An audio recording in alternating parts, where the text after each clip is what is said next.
Hor da laugarren saioa eta saio honetan normalen izaten da gurasoekin partekatzen dugun saioa, baina aurtengo gaia generazio desberdinen arteko elkarrekintza zenez edo orduan pentsatu genuen Aiton Amonei gonbita luzatzea. Eta ikusten duzu Aiton Amon asko etorri diala aurrekin, da kasu batzutan gurasok ere bai. Orduan hoxe izango da. Atzalde pasa ingo dugu hori txetxo batzuk margotzen, elkarrei laguntzen eta ideiak emanez, gozatuta utziko dute ondo pasatu eta geroko atzalde bat.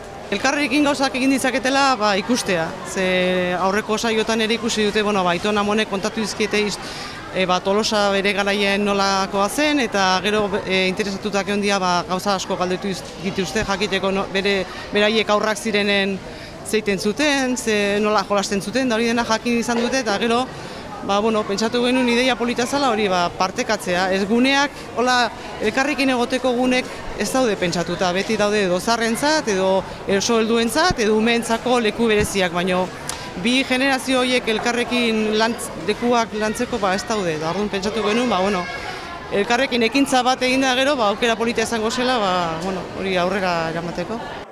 Etorri gea eskatu ziguten, mesedez etortzeko Amonakin edo Aitonakin aurren iria iteko margotzea zerbait, eta orduan etorri gea eta espero dugu ondo pasatzea. Beak eskatu zidan eta, Amona bakarra naiz, ez dauka beste Amonaik eta Aitonaik ez da, zieske pozik etorri naiz beakin. Pintatzea eta... Hola? Ondo pasatzea, lagunakin eta... Aiton Amonekin. Amonakin. Etorri dira alabak, parte hartzen du aurren irian, gero beste aizpa, Aiton Amonak eta ni bere ama. Beraz merendatzea joan behar gendu, baina txikia ere plana gustatu intzaio da gelditzea pentsatu dugu. Etorri gea familia osoa, porque ni aurren iria etortzen naiz, eta orduan parte hartu genuen etortzeko nea Aiton Amonekin.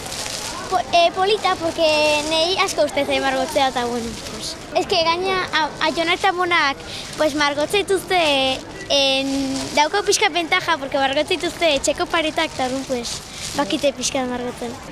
Haure boratingo dugu, ni uste polita dela. Ile bak uste duzti ere bai.